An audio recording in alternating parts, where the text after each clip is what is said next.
going on, guys? Welcome back to another edition of the Mayhem and May series, guys. Already I've gotten the chance to talk to Nathan Gus, TJ Bowles, the referee, and now I am being joined here by, in my opinion, who is probably one of the most athletically gifted wrestler in all of Wisconsin. This is indeed the man, the myth, known as TW3. How are you doing? I'm doing good, man. How are you? I am doing just fabulous. I got to watch a little bit of Raw before doing this interview, and honestly, it is really interesting just hearing, finally they actually do something good. It's like, okay, you got 5 guys competing to see who faces Brock Lesnar. Okay. 5 guys, Bray Wyatt, Finn Balor, Roman Reigns, Seth Rollins, Samoa Joe. So winner faces against Brock Lesnar, and guaranteed it's a win-win situation. Why haven't they done this before? What the hell? But, all right, guys, so we are here, of course, talking to Mr. TW3. A lot of you may have recognized him from his work in WPW as well as ACW. So I guess first question that I always ask is, tell us what it was like for you. What got you interested in being in professional wrestling as a fan, and what got you interested in being a professional wrestler? I was a fan when I was younger. The first match I ever seen, we'll just start there. The first match I ever seen on TV, I believe it was the Clash of Champions, and it was Sting versus the Nature Boy Ric Flair. I had never watched a wrestling match in my entire life, and my uncle, I was staying with him in Minnesota for a little bit of time. I wasn't living there, but I was there visiting, and he threw on that on TV, and that just captivated me. Something about Sting's bright colors and the bleached blonde hair and Ric Flair and the woos. I was just captivated in it. And then I started watching a lot more wrestling, and then I kind of fell in love later in life with The Undertaker. Something about him being a scary guy when kids were running away from the TV kind of drew me in more. So it was all thanks to my uncle showing me wrestling, and it was probably a few years after that, with being a super huge fan of The Undertaker, I started thinking, man, this would be something I'd love to do. And I seen a guy named Rey Mysterio Jr., and there was also Malenko and Eddie, too. And I was just like, man, those guys are kind of smaller guys. They're not big and built like the Hogans and the Andre the Giants. And I was like, man, this would be something I'd love to do one day. But I'm so small. But, anything's possible. You never know what can happen. And, that's kind of how I got interested in wanting to be a wrestler, and how I became a fan of it. So, yeah. Very nice, very nice. And, of course, a lot of people know that, Rey Mysterio Jr. would go on to become the World Heavyweight Champion at WrestleMania 22. That's right. 22. Yeah. That was a very captivating moment. I think that was one of those moments where it was, A, just a great feel-good moment for Rey, but also, B, it's one of those things where it's like, well, finally, now we don't have to, stereotype the world title with, some of these, like you said, bigger, heavily built, muscular guys like the Hogans, like the Andre the Giants, like the Macho Mans, all these now, little guys, like Bret Hart and Eddie Guerrero and Rey Mysterio. Now it's just like, wow, this is actually really cool. So talk about a little bit about your experience. What was your first training kind of first day or first few weeks of training? How did that really go? My first few weeks of training were hell. I'm not gonna lie. I was a wrestler growing up in school, so I did the collegiate, the Greco-Roman stuff growing up in school until I graduated high school, and when I went on to college, there was no wrestling. And I did some other things, but doing actually independent training, it was hard, man, because you learning how to take a bump. It's your body's asking you if you're stupid, if you're retarded, why you want to do this. And it wasn't the fact that I couldn't take a bump, because I learned how to take a bump really fast. It was just the fact that it was hard on my body. Me being, and I believe at that time I was probably 150 pounds max. Bumping on this ring, it was hard on my body. And it was grueling. You know what I mean? It was something that not everybody, honestly, can do. It really isn't. But it was hard, man. It's not easy becoming a professional wrestler, that's for sure. And I thought it was. You know, I had no idea. I didn't know the ins and the outs of wrestling. I just know what I saw as a fan and what I loved. And I thought, hey, if they can do it, I can do it. But it's not as easy as it seems, ladies and gentlemen. And it takes a lot of work. It takes some time. But it was definitely hard on my body. So It definitely is a big difference from going from like a mat style, because at least you got a little bit of padding. I believe that with the actual mat in the wrestling ring, it's just a lot different because there's probably like even just a little bit of padding, and the rest of it is just boards, if I remember correctly. Because I actually did a little bit of training too, but I never really got back into it. But I do remember, doing like flip bumps and doing the regular bumps, and it just got so hard and hard. I'm just like, oh, geez, literally. Next day it's just like, oh boy, back is stiff. I need to go to a masseuse or something. So I definitely relatable. Talk about your first actual wrestling matchup. Was it like nervous in a way, or were you more excited than anything? oh man, I was batshit crazy nervous.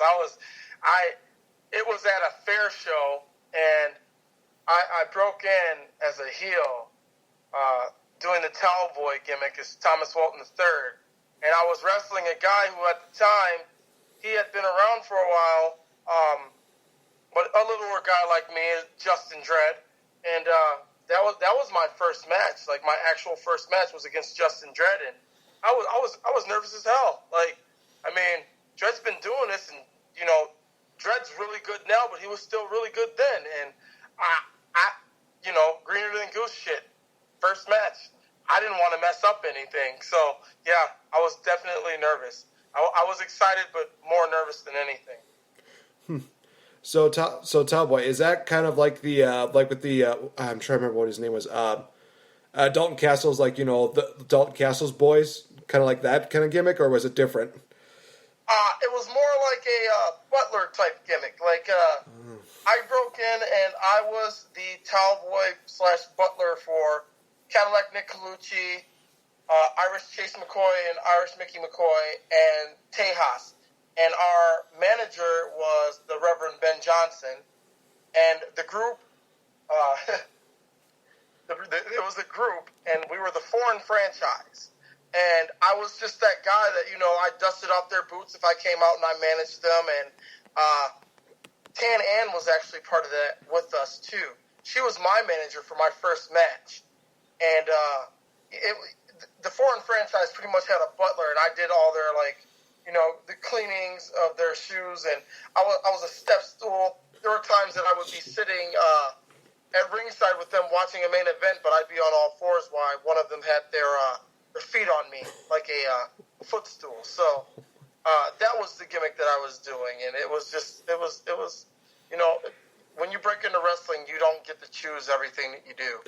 And I was given an option to do it, and to me it was one of those things, well, I should either do this or maybe they not have anything for me for a while, so I did it. I jumped at the chance.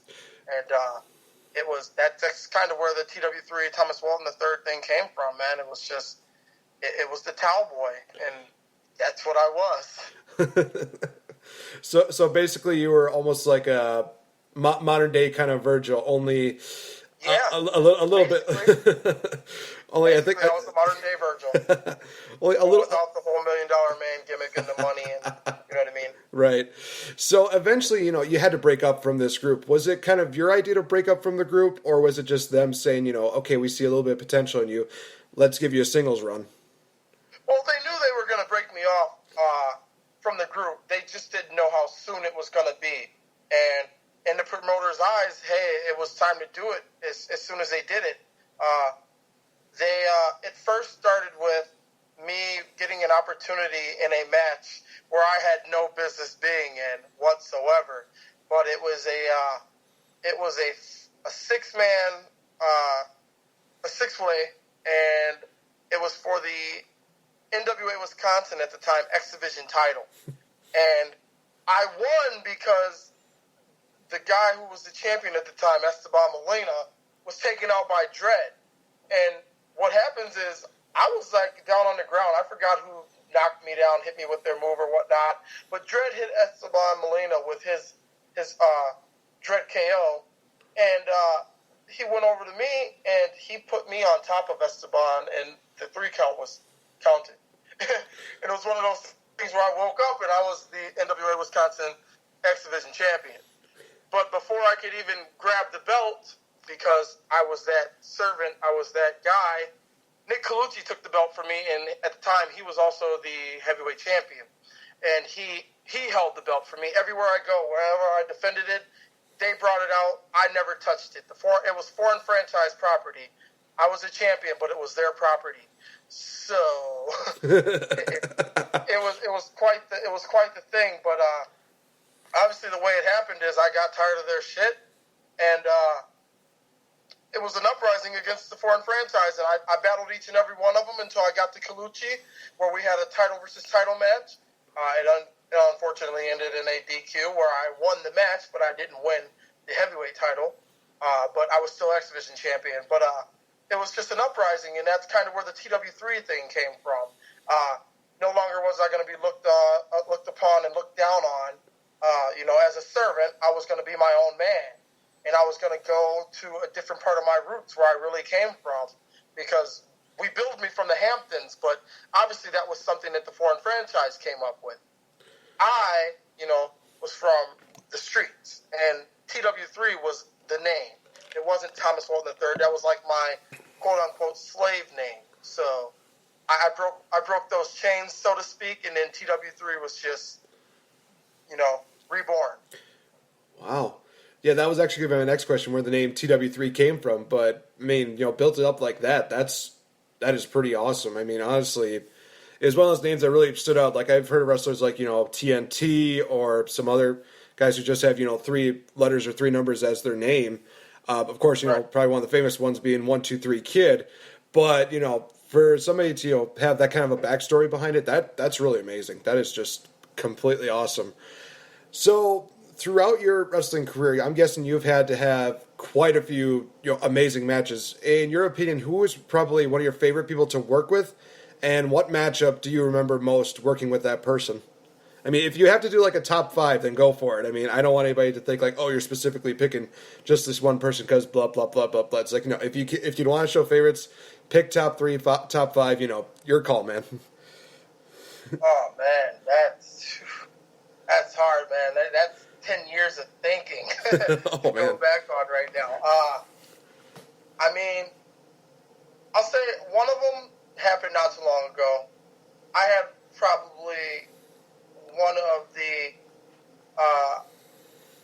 to me, it solidified me as a better wrestler than I had been years before. And I had a match with Michael Elgin in North Dakota. And, Michael Elgin's a New Japan, Ring of Honor style type guy.